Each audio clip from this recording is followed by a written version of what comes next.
Entertalk Radio, you're in to all things music.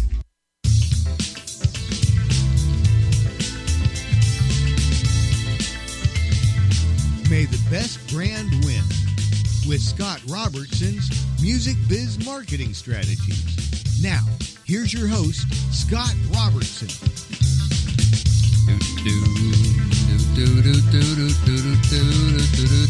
Hey, everybody. Happy Friday.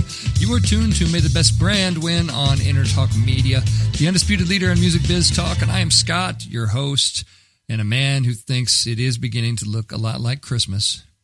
Of course, it has been looking like Christmas ever since about October 31st. But now it looks like Christmas, and you can kind of accept it. You can kind of start to go, well, it's fine. We're okay with Christmas now. Now we're in the window, and just a sprint to the end. That's what I'm saying. And with me is my own magical elf on a shelf, Paul B. What's up, Paul? How's it going? Pretty good. I don't need a lot for Christmas. There's nothing much I need. You don't need anything for Christmas? No. How un-American is that? You got to be a consumer out there spending way too much money and going into debt. You got to figure out what you need. All I want for Christmas is you, Scott. Oh, there you go. Like the Mariah Carey song. Yeah. Now, there's got to be some gear that you want.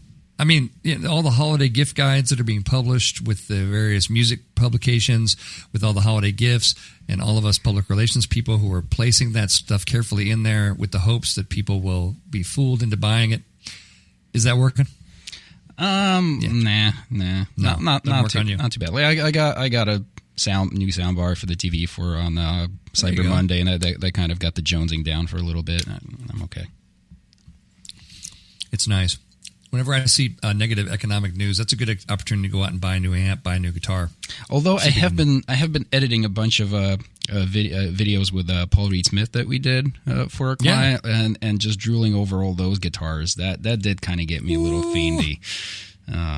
Those are pretty nice guitars. PRS guitars are beautiful. Yeah, beautiful stuff. I bet that's really cool. Well, yay. Oh, you guys are super smart because you are tuned to May the Best Brand Win, episode 142 of the program. We call this one Giving Your Customers a Path. Before we get into it, I'll just tell you who I am. So I'm Scott Robertson. I run a public relations firm here in lovely Orange County, California, and I specialize in music and technology companies, and also I do professional service firms, nonprofit organizations, really anybody that needs to have their message clarified and needs to build up trust and kind of be on that side of the marketing wheel. And wants to win at marketing, they typically talk to me, and then they start winning at marketing. That's how that works. So how do you reach me? You can send an email to Scott@RobertsonCom, 2M's like communications.com. You can find me on Twitter @RobertsonCom, 2M's, and also Facebook.com/RobertsonCom, 2M's like communications. That's how you find me. That's what I'm doing.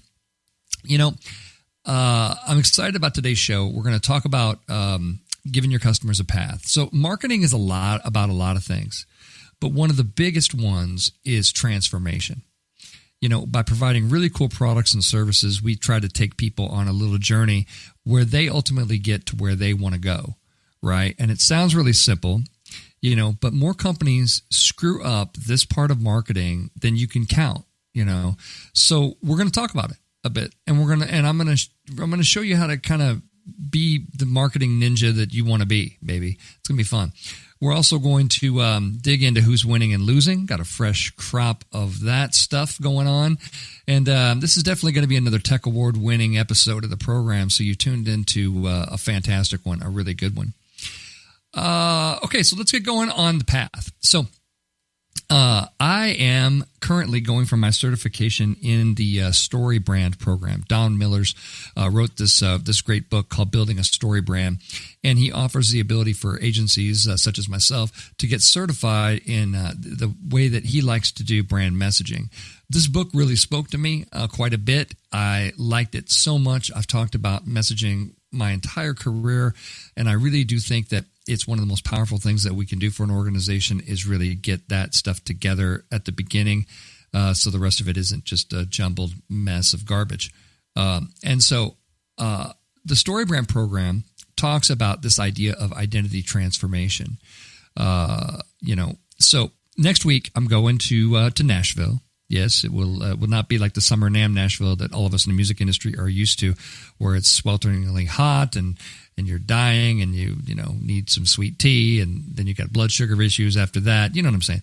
But it's not going to be like that, because right now is December in Nashville, and Nashville is in basically the middle of the country, leaning east, which means you're going to freeze your butt off. You're going to freeze your butt off, and the weather's going to be, crazy cold and probably snowing and everything else. Although I did see that over the weekend, they're hosting some sort of big NASCAR extravaganza. And so, anyway, I hope that the weather's good for their whole Nashville, or the whole NASCAR thing in Nashville. But anyway, I'm going to get certified next week in Nashville. In the end of this program I've been working on for a long time, called the Story Brand Program. And one of the things I like about it the most is it really does talk about this identity transformation. So just to kind of read out of the book for a second, basically, it talks about, let's see, the human desire to transform. Everybody wants to change. Everybody wants to be somebody different, somebody better, or perhaps somebody who simply becomes more self-accepting. When you look closely at your brand script, you see it. Your brand helps people become better versions of themselves, which is a beautiful thing. You're helping them become wiser, more equipped, more physically fit, more accepted, more at peace. And like it or not, we're all participating in our customers' transformation, which is exactly what they want us to do. Brands that participate in the identity transformation of their customers create passionate brand evangelists. It's really, really important that people understand that this is the holy grail of what makes modern marketing work. Well, it's really what's made marketing work since the beginning, but we just have a better way to identify it now. And that is the fact that your customer wants to transform. As we talk about in the Story Brand Program, let's say they're the hero of the story. Let's say they're the Luke Skywalker, the Neo, the Katniss Everdeen. They're the hero of the story. Well, those people are not the most perfect people in the world, and really usually pretty reluctant and kind of and it's harder to root for them, certainly at the beginning of a story, right? Because the hero transforms over the story. Luke Skywalker becomes, instead of being, a young kind of impetuous kid who's looking at the stars all the time and everything, he becomes, the anchor point for the Jedi Order, in Star Wars, and becomes this very powerful leader who literally saves the galaxy a few times actually, and becomes this pretty powerful figure. Neo in the Matrix absolutely is completely reluctant to accept his role, and then finally understands that it's his role to save the world, and he transforms from being this kind of character that you don't really understand and you don't really like that much to somebody that you feel really something for, especially when they die in the film and that sort of thing. Katniss Everdeen at the beginning is just kind of scared and just kind of wants to survive and just kind of wants to just kind of wants to live. By the end of the movie, she's got a bow and arrow and she's taking on tanks, which militarily speaking is not the best way to take on a tank. It's with a bow and arrow, even if the arrows do explode. But she's such a badass by the end of the movie that she's wearing like this armor. She's walking around like, the Greek goddess Artemis, with a friggin' bow and arrow, taking on, mechanized, futuristic mechanized weapons and shooting planes out of the sky with a friggin' bow and arrow, which would be difficult. I mean, let's just throw it out there. So anyway, they transform, and your customers they desperately wish to transform too. I saw a great example of this week. I like sloppy joes. I'm from the Midwest. I like sloppy joes. They call them loose meat sandwiches in the East. That sounds awful to me, so I go with sloppy joe. So I like Manwich. And Manwich has a really cool thing that they're doing. Being a Manwich eater for a number of years, they used to just kind of have the directions on there, and they told you, okay, brown a pound of ground beef, drain out the oil, stir in the sauce, let it simmer for a certain period of time, and then serve, right? Pretty boring, pretty technical, pretty everything. Manwich, absolutely, in an absolute brilliant masterstroke of understanding how to give your customers a path, they simplified their instructions to say this. And it was instead of just being text words under directions on the package, now it's like a 4-panel infographic. And the first one has a picture of you browning the ground beef. And it says, brown the ground beef right here, right? Then it says, stir in the sauce. And then the third one is absolute genius. And it says, make sure everybody around you calls you Master Chef. And addresses you as Master Chef and that sort of thing. And it says, enjoy to rave reviews and applause and all these kind of things. Brilliantly done. Absolutely brilliantly done. Why is it brilliant? First of all, it's funny. Second of all, they simplify the instructions. Third of all, it takes you on a path, right? Because as you're making your manwich, you're like, yeah, I'm pretty. Look at me. I could be throwing something in the microwave, and look at me. I am a master chef. Look at me. You're not, and let's be, you're not a master chef. You're browning some ground beef and you're putting some tomato sauce in it, and that kind of thing. But the path that you want to be taken on is you're like, yeah, people should be complimenting me on my chef skills. Look at this great, delicious thing that I'm making, for me and my family. For me, it's really just me because everybody else eats weird stuff. So anyway, but so the path, right? The path is laid out, and the path is laid out in the instructions, right?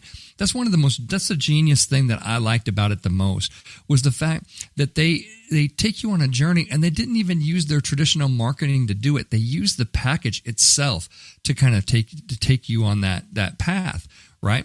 Exceptionally well done. I'll give you a bigger one. Okay, so Apple's tagline for a long time was, you're more powerful than you think, right? We always talk about 2 personal pronouns pointed at you in their tagline, and they're the biggest company on the planet, right? Cool. What's great about that is that they've given you kind of a path that doesn't have a finish line.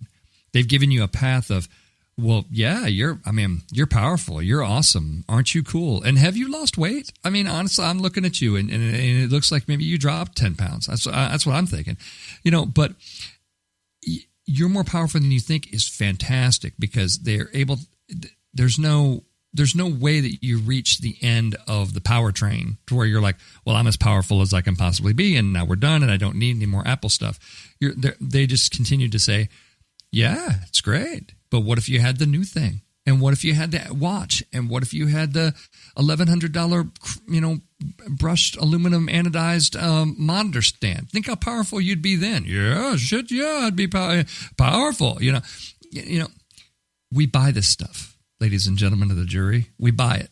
We buy it, literally. I mean, we don't just purchase it and swipe our credit cards. We mentally, psychologically, we buy into it because we want it to be true. We want it to be true, right? I got an idea when I was working at NAM. I was flipping through a magazine, and I saw an ad from the Fishing Foundation that said, "Take me fishing," and it changed.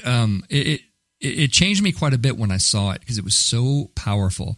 It was a little kid looking back at you, the magazine reader, and it says, "Take me fishing. Take me fishing. I like it when you bait the hook. The worms are really wiggly. Take me fishing. I like it when the boat makes strange sounds and bumps along. I really like that." And the last line was, "Take me fishing because my wedding is sooner than you think." Like a knife to the heart, and you're like, why does that work on you? It works on you because I just had a baby girl. But when I was reading it, I had a 2-year-old girl at home, right? And we are desperately afraid. We walk around with fear out the wazoonie of the fact that maybe we're not parents. Oh my God, parents walk around with such an amount of guilt and fear that we're doing things wrong that marketers like Disney can just turn it a little bit. All they have to do is show you a little bit of a path that says, look what a great parent that you can be by look what a great parent you can be by just taking your family to the parks. Yeah, the price has gone up 400% in the last few years, but you don't want that standing in the way of you being a fantastic parent, the parent that you really want to be, And look at the kids are all getting along, and everybody's and the little girls up on the daddy's shoulders and everything like that, right? And we buy into this, and we're like, wait, my family could be like that. Your family is not like that. No family is like that. The brother and sister are going at each other like there's no tomorrow. But it doesn't matter. Don't you understand? It doesn't matter. They want to take you on a transformation. The Take Me Fishing campaign takes you on a transformation from a selfish butthole parent that works too much, and let's face it, you do, and I did at that time, to this caring parent and this caring grandparent and this journey that you want to be on, right? So how does marketing transform the customer? Can we really do this with just words, images, and videos? We absolutely can, because the human mind wants this.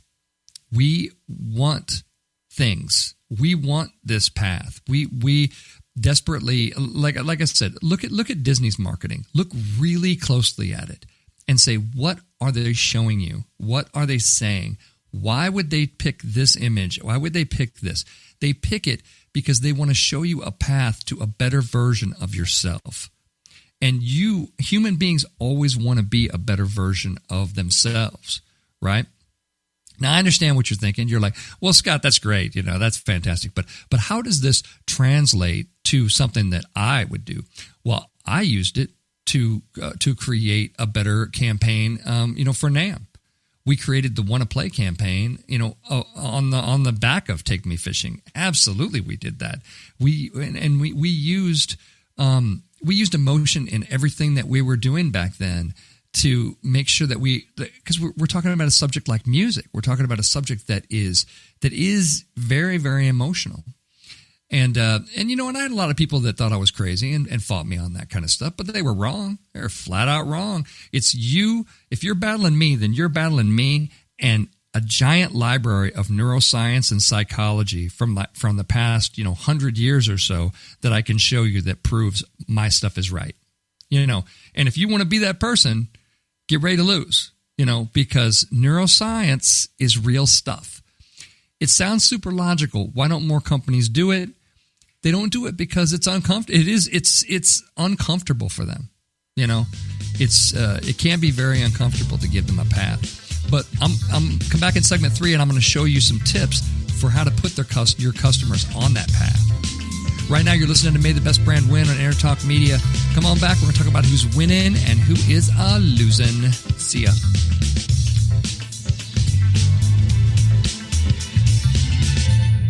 Are you serious about your music? Are you ready to run with the big dogs? The experts at Pitbull Audio have the gear to get you into the game. From leading manufacturers like Mesa Boogie, Fender, Pioneer, and American Audio. To sound your best, you need the best. Pitbull Audio can deliver in rehearsal, on stage, and into the big time.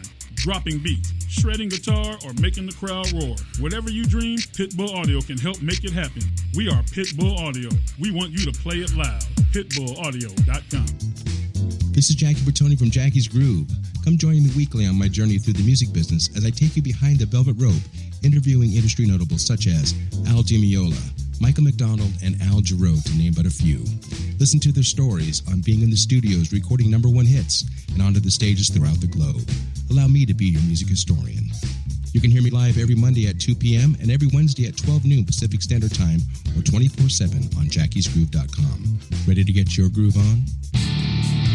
Hi, I'm Tim Dolbear, the host of Sound Experience on Entertalk Radio.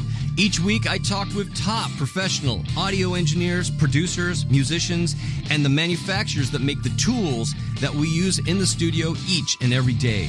From capturing the perfect take to mastering your final release, and the tools and how the pros use them, we are going to dive deep into their process and learn from their experience. I look forward to you joining us each week on Sound Experience with me, your host, Tim Dolbear. Make this your vinyl night.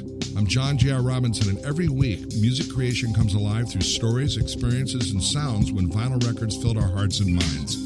My friends and I share our tips and techniques used in creation of iconic tracks for recording artists such as Michael Jackson, Eric Clapton, Quincy Jones, and Steve Winwood, to name a few. Vinyl has emerged hot, and the soul of vinyl defines art and passion which burns deepest at night.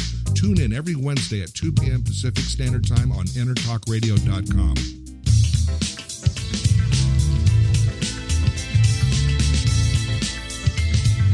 May the best brand win with Scott Robertson's Music Biz Marketing Strategies. Now, here's your host, Scott Robertson.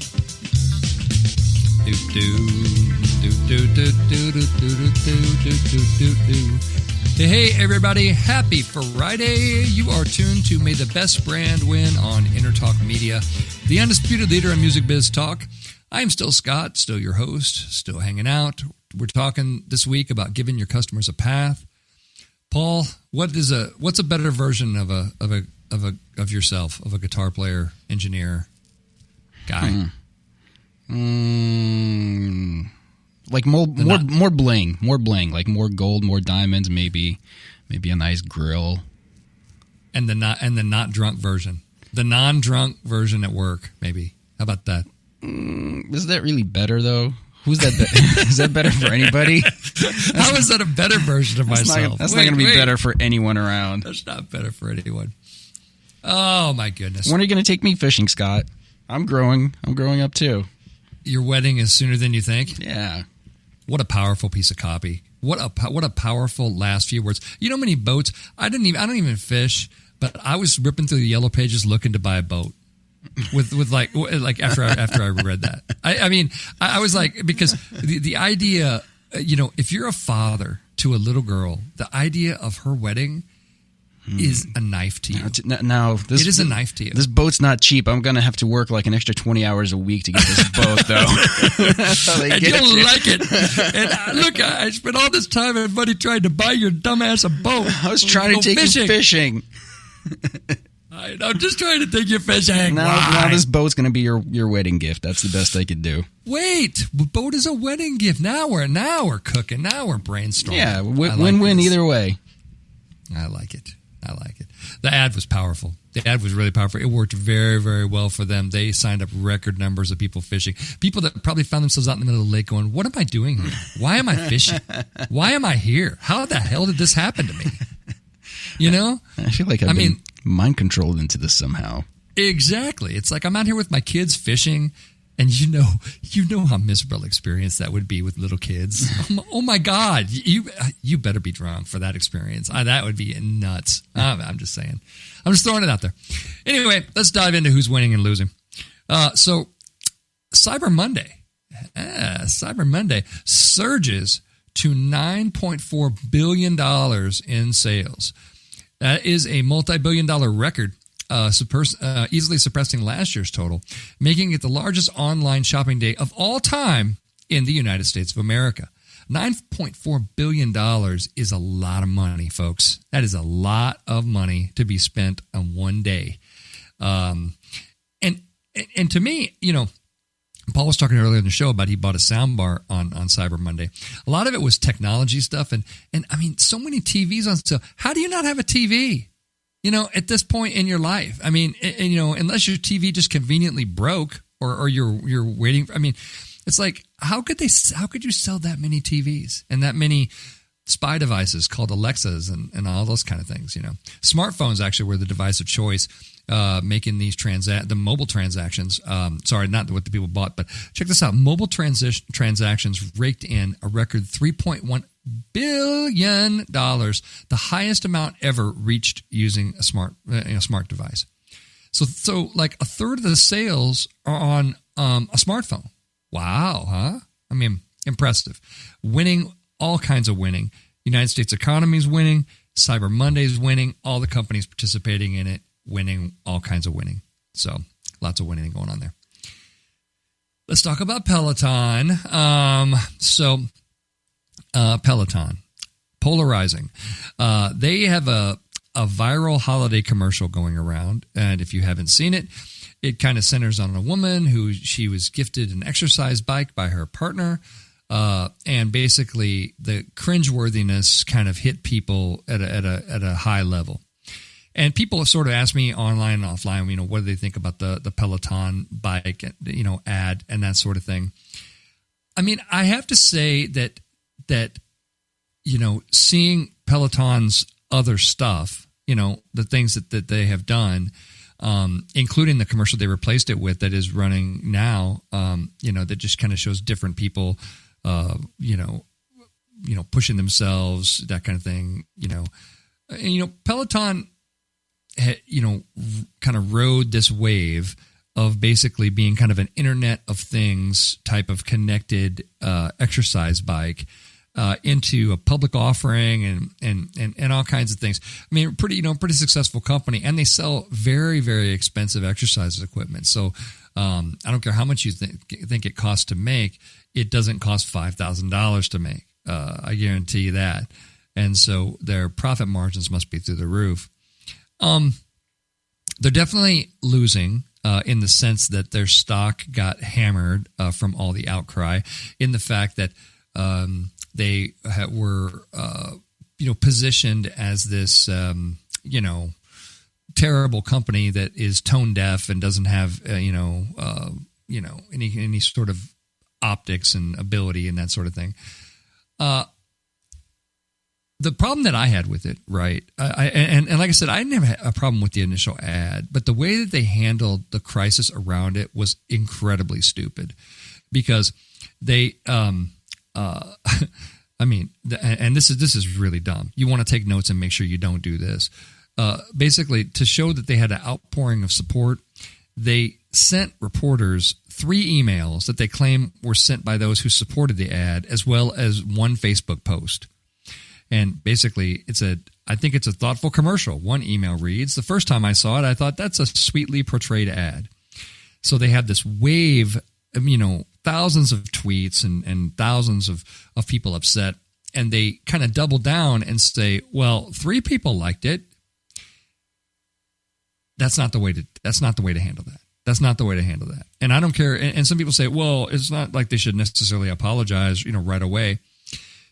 You got to read the tea leaves, don't you, people? I mean, you got to read the tea leaves here. It's like if the entire world thinks that you're a scumbag all of a sudden, and you didn't. I mean, you at least got to put your story out there and say, well, this is why we did it, and this is what we thought, and if we still back it, that's fine.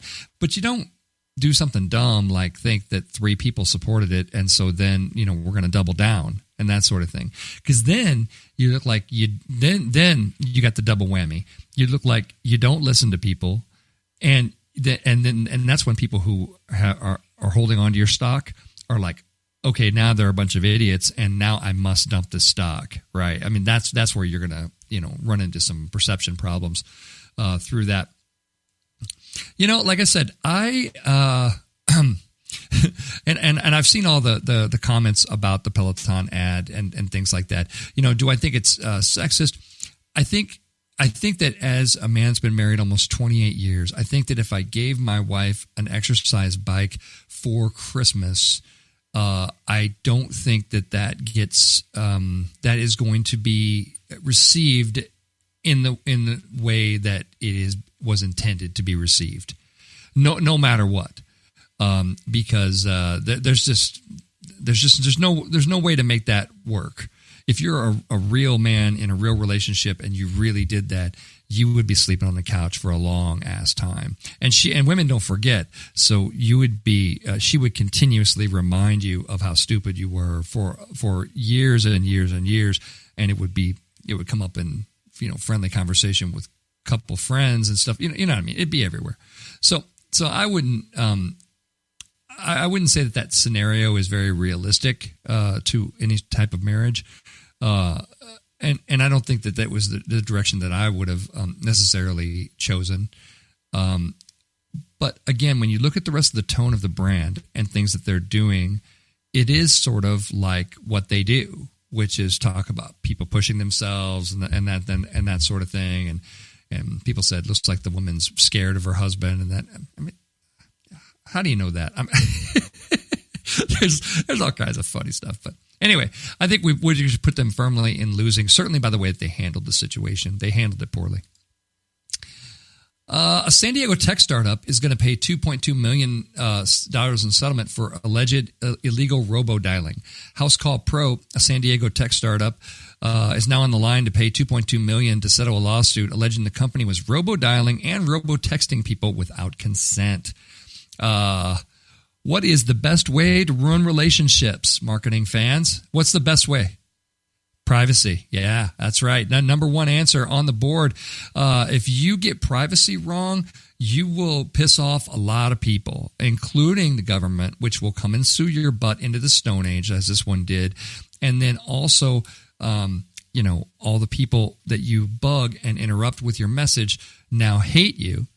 And the hate lives on long after the, whatever journey you're going to take them on and that sort of thing.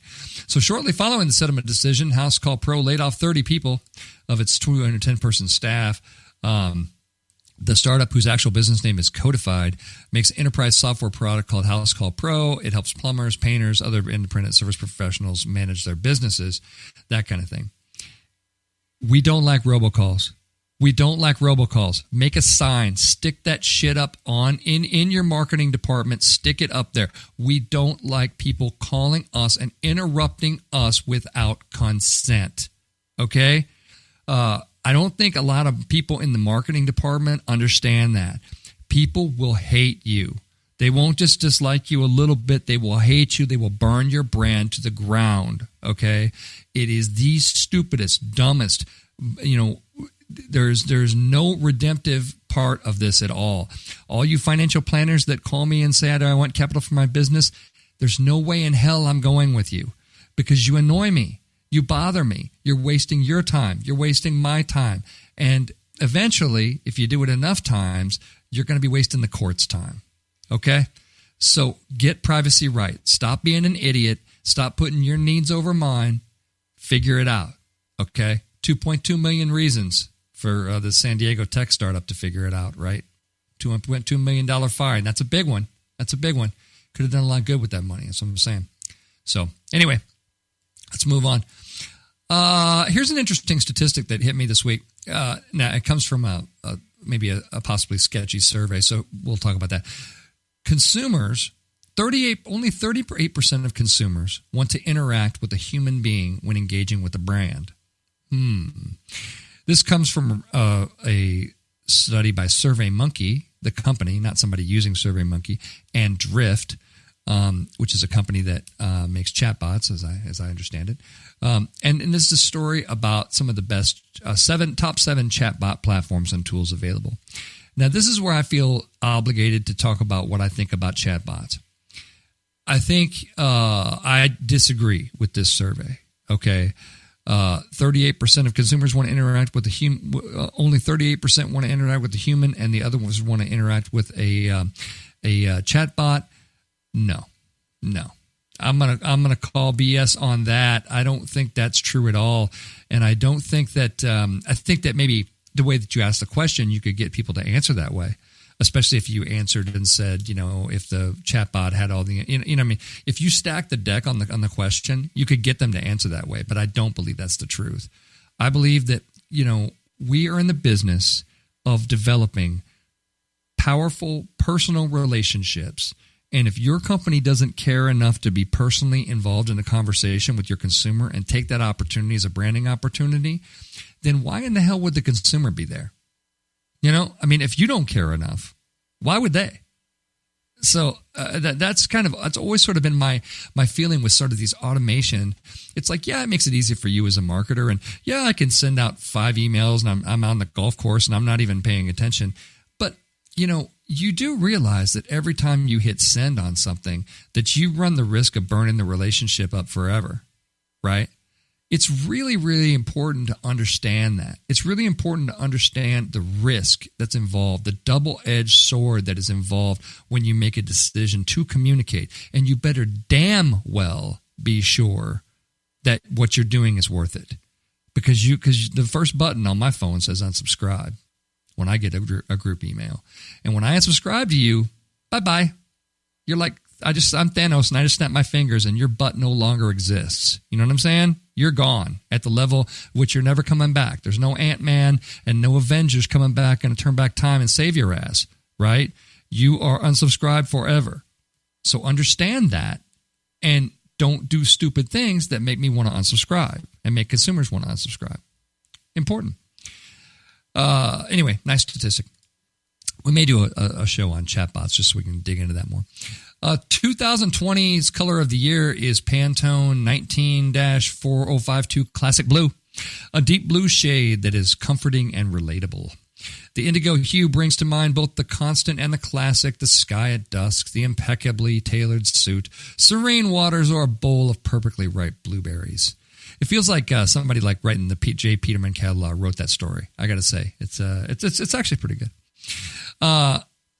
Anyway, I just want to throw that out there that if you're that classic blue is the color of the year, and some of the things that they say about it are pretty funny and wild and stuff. Last year was coral, as you might remember. I like classic blue. It's the same color blue as my Los Angeles Rams, as the main color for my Los Angeles Rams. So it really works for me. And you're like, well, Scott, that's really stupid. It's a football team. You know what? I'm a human being, and that's my psychology, and I relate that classic blue to Los Angeles Rams, and I'm going to do that to the day I die, so thanks for playing. You know, that's what people do. So, anyway. Oh, man, which one? I only have a short period of time to cover these, but what should I cover? You know what? Let's cover the banks. All right, so banks, I talk about privacy a lot on this show, right? There is a powerful new player watching what you buy so they can tailor product offerings for you. The bank behind your credit or debit card, right? For years, Facebook and Google have been showing ads based on your online behavior, which we find creepy and we hate. Retailers, Amazon and Walgreens also regularly kind of figure out your transaction history and try to steer your future spending and hold your loyalty. But now it seems that, according to an AP story this week, banks want to turn the data they have on your spending habits. So you have an account at Bank of America, right? And they want to siphon off the data of what you're buying from using Bank of America as your purchasing agent to buy things, and be able to instead of using that data for fraud protection and everything else, to kind of serve you up marketing. This is the worst idea that I've heard recently. If there is a side of history where you don't want to be invading customers' privacy right now, I mean, you are completely on the wrong side of history. Do you know what happens on January 1st, 2020, when the California Consumer Privacy Act hits? They're going to sue Google and sue Facebook for billions of dollars is what's going to happen. That's what's going to happen. And now the banks want to be just like them. So can you guess who's going to get sued next, folks? Can you guess? Yeah, it's not hard. I mean, honestly.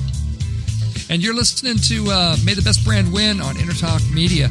Come on back, and I am going to give you some awesome tips for putting your customers on their path.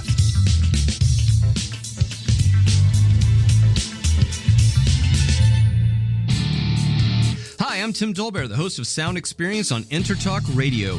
Each week, I talk with top professional audio engineers, producers, musicians, and the manufacturers that make the tools that we use in the studio each and every day.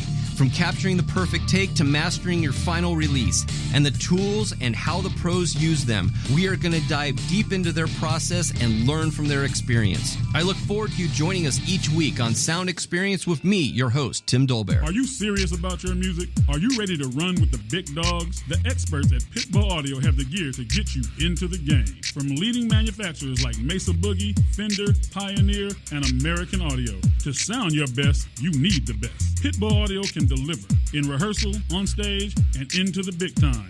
Dropping beats, shredding guitar, or making the crowd roar. Whatever you dream, Pitbull Audio can help make it happen. We are Pitbull Audio. We want you to play it loud. PitbullAudio.com. Make this your vinyl night.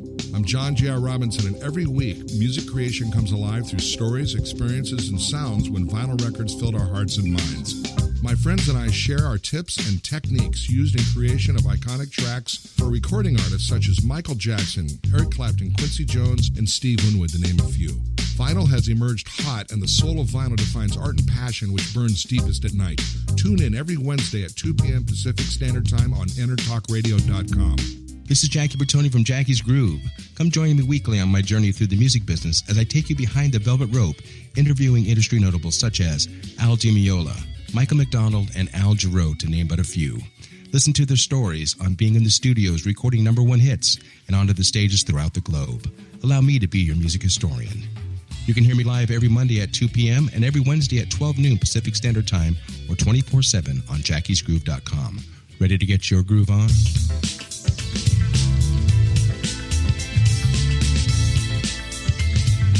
May the best brand win with Scott Robertson's Music Biz Marketing Strategies. Now, here's your host, Scott Robertson.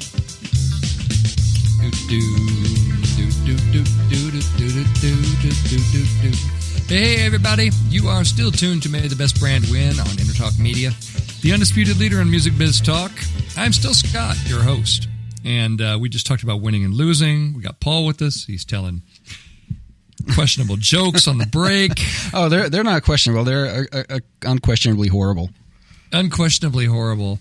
What did you like from the cavalcade of winning and losing this week? Well, I just checked out that Peloton ad, and I didn't think it was that bad. Yeah, it's not like the woman is a chunker and he's like giving her a hint. Like maybe she just kept telling him for all year that she would want to exercise and get more fit, but she doesn't have the time, and she doesn't have time to go to the gym, and she's got the kids and the work, and it would just be so much easier if she could just do it at home.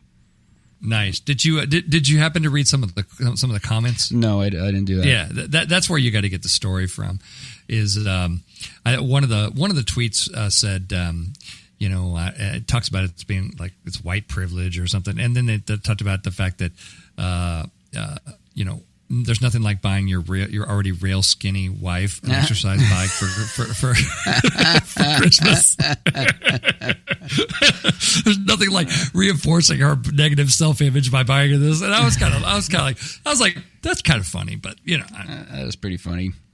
Well, I mean, the comments are funny. I mean, I like the ones that there's a whole somebody started an entire webpage that said they're afraid for the Peloton woman's safety.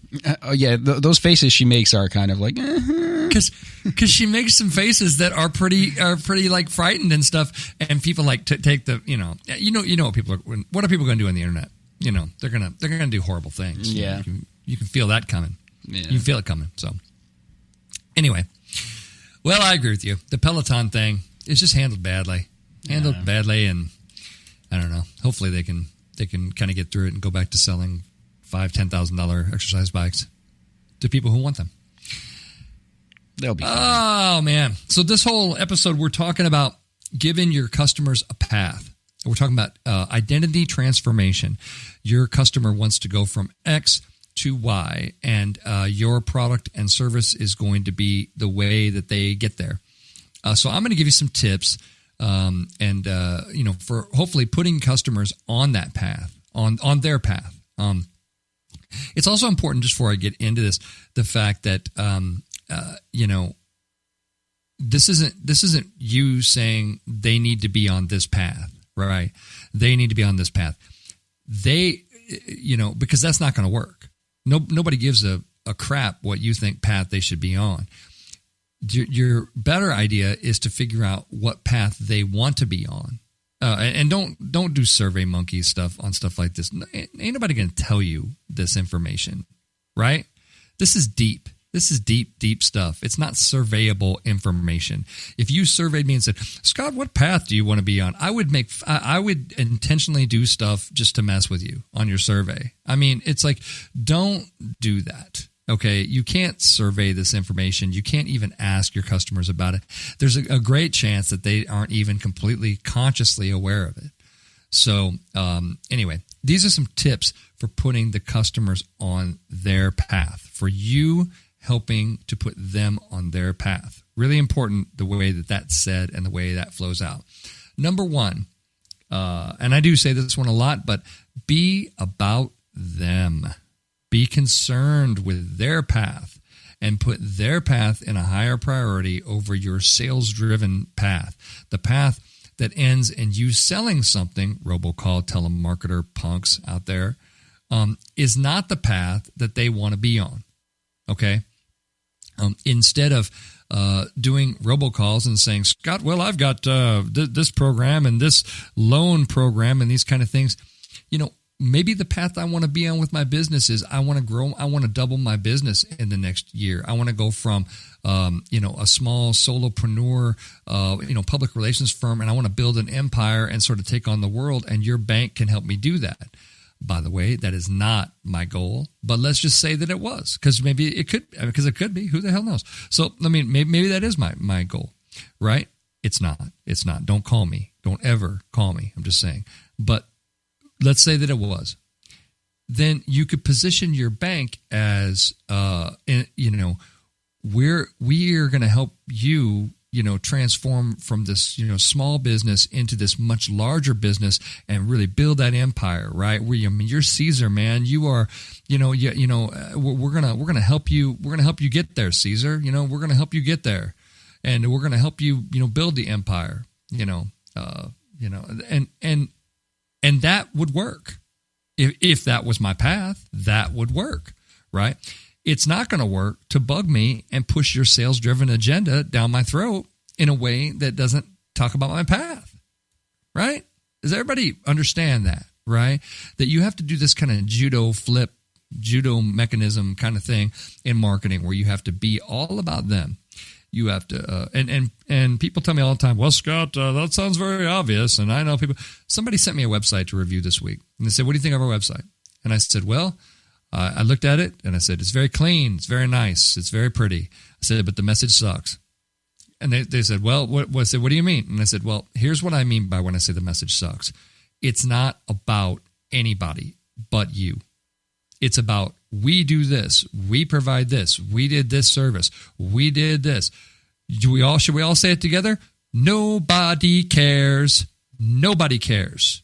Nobody cares about what you do, that kind of thing. They care about themselves, their need, their path. I'm Luke Skywalker. How are you going to be Ben Kenobi for me? Be my Ben Kenobi, right? How are you going to be my Ben Kenobi? Right? I don't want another Luke Skywalker. I don't give a crap about you. If you want to be another hero somewhere else, find your own damn movie. That is not what you're in my movie. Okay? This is about me and my stuff. Get that. People understand that. That is so important. Tip number 2. So tip number 1, be about them. Tip number 2, in your messaging document, do not forget to include the identity transformation path that you're providing. If you're Disney, your identity path is guilty, guilty parent that works too much, doesn't spend enough time with their kids, feels bad about it, has problems at home, yada yada yada, this kind of thing, thunderclouds and rain and all this kind of crap. And then the transformation is wonderful parent, holding up their kids on their shoulders, great, solid marriage. Everybody's happy. Everybody's getting a hamburger afterwards, right? Everybody's super, happy. Where is that transformation? And the thing that allows them to transform, and this is Disney's brilliance. Are you ready for it? It's a theme park. It's a movie.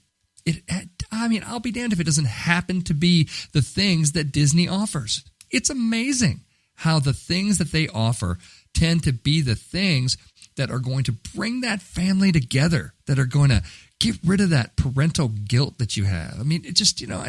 Even just wearing something with the Mickey Mouse logo, maybe that gets you a little closer to your identity transformation.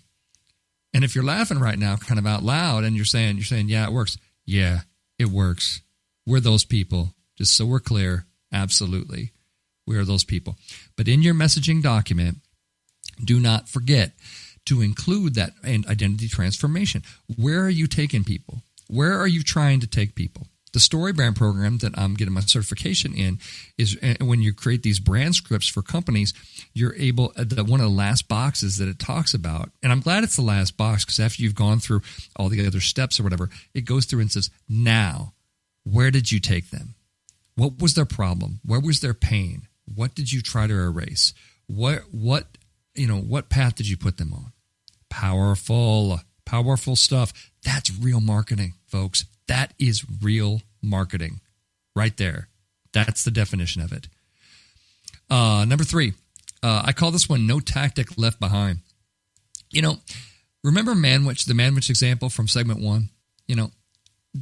What they were able to do on the can of their product really was a powerful move through this kind of journey that they want to take you on, for Manwich, right? And they didn't do it in a TV ad, and they didn't do it in a social media ad, and they didn't do it even in PR and anything. They did it on the can, folks, which means that you can do it anywhere. You can do it, and you don't have to just be stuck with traditional marketing stuff. Let's go back to Disney for a second. Disney, exceptional at details. They're so detail focused. They're so good. They work so hard to make sure every part of the customer's journey, in the things that they are doing, leads them to the conclusion of their marketing, of the transformation that you're looking for, right? They are exceptionally good at not just using, it's not like the marketing department sitting over here going, we're creating a customer, journey. The whole company is bought in and run this way. And you see that, and some companies really have a great way to do it. Apple's another fantastic example of a company that really sweats the details to make sure that you understand how different they are and how cool you are for having their stuff, which is really the main message of Apple is you are so cool. Aren't you awesome? You are smoking hot, cool, good person, just because you have these products, right? And the kind of cult of Macintosh users is like, yeah, we are those people. We're the artists. We're we're not just people that use computers and stuff. We're creators. We're all those kind of things. Well, do you know who said that first? Steve Jobs. Steve Jobs said it first. Brilliant. Absolutely brilliant. And it becomes true. Whether it's, people say, well, is it true? Is that really true or not? People use the Surface and this kind of, it doesn't matter. If enough people believe it, it is true. That's what I say. Again, no tactic left behind. Remember the can example. You can do it anywhere. You can take people on that journey anywhere using all these touch points that you want. Number 4, be sure to use your customer's transformation journey as a lens to which you kind of see all of your marketing. And again, everything counts here. Everything counts. So that's a great way for them to, obviously be on their path, is if you were kind of looking through all of your marketing through this customer transformation journey lens. Really, really important. I did a project for a nonprofit organization that was building housing for migrant farm workers in Florida, and and we talked about it being, the message to the donors was, you guys are awesome. You guys are heroes because you're providing homes for these people who have been taken advantage of, by the system. They're living, 10 deep in a trailer, somewhere, and having to, work these jobs, and a lot of the reasons they're in our country are sort of not, the fault of their own, and that sort of thing, and really kind of leaning into that, but talking about you, the donor. Aren't you awesome for being able to help these people? And we changed the tagline to your heart builds homes, and the tagline they wanted to use before was building a flourishing community in Immokalee, Florida, or something. That doesn't help the donor. Why do I give a crap whether you're building a flourishing community here or there or otherwise? I want to talk about me. Why am I awesome? That kind of thing. So using that customer's transformational journey, as a lens to which we kind of see all the marketing is really, really, really important. And my last tip is, in order to kind of continue the relationship, be sure that you can evolve the path for some customers. We talked about that a little bit earlier. Apple has something that when they say you're more powerful than you think, well, powerful doesn't have an end. It doesn't have an end point. You're always improving. You're always becoming more powerful. You're always moving towards something. This is just kind of put for a cynical moment. We're going to talk about, being in the business room of being a marketing person for a second. You don't want a path. You want to make sure your customer's path, you've painted it in such a way that you can still be part of their lives and their journey, hopefully for a long time to come. And the way that you do that, the words that you use sort of matter and sort of count when you're doing that. So make sure that you are that you continue the relationship. When we created the tagline for NAMM, Believe in Music, Belong to NAMM, done for two specific reasons.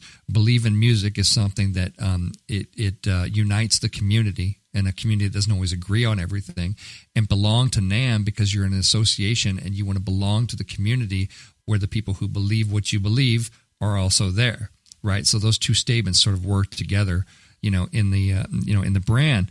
But then one of the board members asked me something once, and they said, well, Scott, you've had Believe in Music, Belong to NAMM for a few years. What are you going to change it to next? They asked me, they said, when are you going to change it? And I said, when it's no longer true. This is really, really important. You don't have to change it. You don't have to change Believe in Music. 100 years from now, they could still be using Believe in Music, Belong to NAMM, and it could still be completely as relevant as it is today. That's what makes it great, by the way, is the fact that there's no end to how much this group believes in music, and there's no end to how much they want to belong to an association. And so those two things lock together into perpetuity, right? There is no reason to ever change that. It's absolutely, perfect for the association. And associations can do stuff like that. But again, what makes it really work again is the fact that evolution is there, and there's always a way that folks can improve within it without kind of reaching the end and saying, well, we took care of that, so now we no longer need this such and such company and that sort of thing. So keep that in mind. Again, just to summarize the tips. Number one, be about them. Number two, in your messaging, don't forget to include the identity transformation path. Number three, think about all tactics, no tactic left behind. Number four, use that customer transformation journey as a lens to which you're seeing all the marketing through that. And number five, make sure to continue your relationship. You can evolve the path. So what have we learned, folks? Your customers really want you to take them somewhere amazing with your marketing. And I have faith that you can do it. Just resist the urge to be all about you and we this and we did this and that kind of thing, and be all about them, and you're halfway there. Transforming the customer's identity is what marketing should be about. It is very real to them. It is very powerful. It will work much better than robocalls and spying on people and all this crap that passes for marketing in the world today. That's it from me. I'll see you next week. Bye-bye.